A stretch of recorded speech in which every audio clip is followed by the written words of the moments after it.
Time for the 49ers Rush podcast. Shanahan was asked about what it's like coaching without Mike McDaniels. Mike McDaniel, apologize. There's only one of them. There's not two of them. I love Mike McDaniel, and I catch myself watching some of his pressers with Miami because he's just so freaking awesome, talking about Yeezys and all this kind of different stuff. Like Mike McDaniel's incredible. I miss him. I'm not gonna lie. I really miss him. And I think Kyle does too. And so Kyle got asked, like, what's different this year than last year? Because Mike McDaniel has been with you forever. And Shanahan, he flexed a little bit here. And I really like this flex on his coaching tree and how, make no mistake, this has always been Kyle. And he even has somebody that was around even before Mike McDaniel. I mean, it's been different. He's been there for so long, so he's got always got to bounce stuff off of. He prepares a lot of my meeting stuff for me.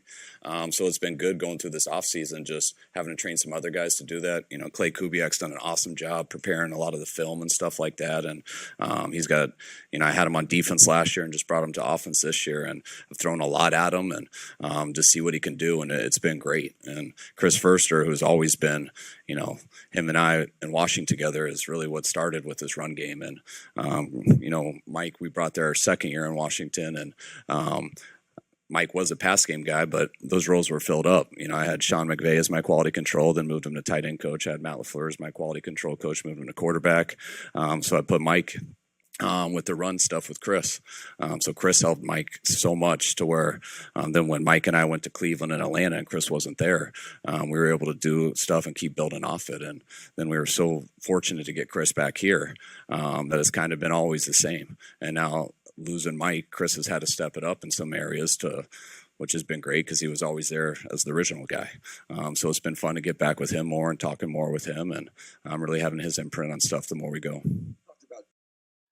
There you go. The original, guy that was there before Mike McDaniel, before McVay, before those guys. Like that's the idea. And I don't think that people place enough emphasis on how important Chris Forrester is to Kyle Shanahan.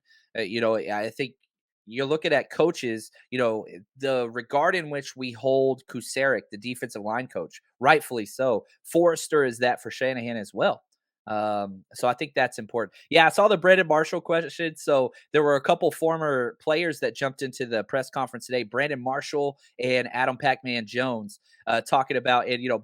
Marshall basically asked this really long question and brought it into Dad Shanahan, right? Mike Shanahan, whenever he was at Denver, and how his go-to play was for Brandon Marshall to run this certain route. And the question was asked, what's your go-to route? And Kyle basically said, yeah, it's like that, but better. It's that play, but with options, which I really, really liked. And then Adam Pac-Man Jones asked, I cut this clip. Who's a player or somebody that you kind of took almost all your tricks or swag or personality or methods from? And here's Kyle's response. I mean, I took everything from my dad. I never worked with my dad to Washington, which throws a lot of people off. So, I never worked at the Broncos, but just like you guys see my son up here all the time, right? That's how I was. I was hopping in one-on-ones during minicamp coming back from college, and I'm sure that was illegal, but they can't find them now. So, I just grew up all around it. And so you're around it all the time, and I was always trying to be a player. But then once you get into coaching, and I feel my style was more like my dad's, not because you're naturally trying to, because that's just what I was around all the time, and I respected the hell out of them. But when it comes to your style or your swag or stuff, it has to do with your friends and the people you hang around and people you go to high school with, people you go to college with. And because I don't try to emulate anyone, I just try to be who I've always been. And that's usually the people you associate yourself with. It's freaking awesome, man. It's incredible. And I think the staff replicates that as well with guys like Anthony Lynn, guys like Brian Greasy, people that had a relationship with his dad. And yeah, right there, Mosquito. Kyle had a smile on his face the entire time. And I'm thankful that he had the childhood that is so positive that he can remember it that way.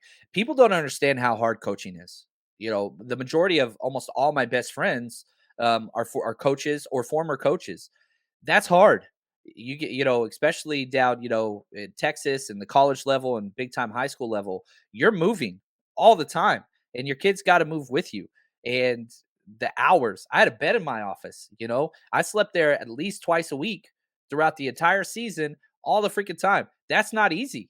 And a big reason why, for people that are relatively newer to this show, that's why this podcast got started, because of family and father son relationships. When my wife and I became foster parents, it became very evident there was no way in hell I was going to be able to spend multiple nights at my office working 90 hours a week.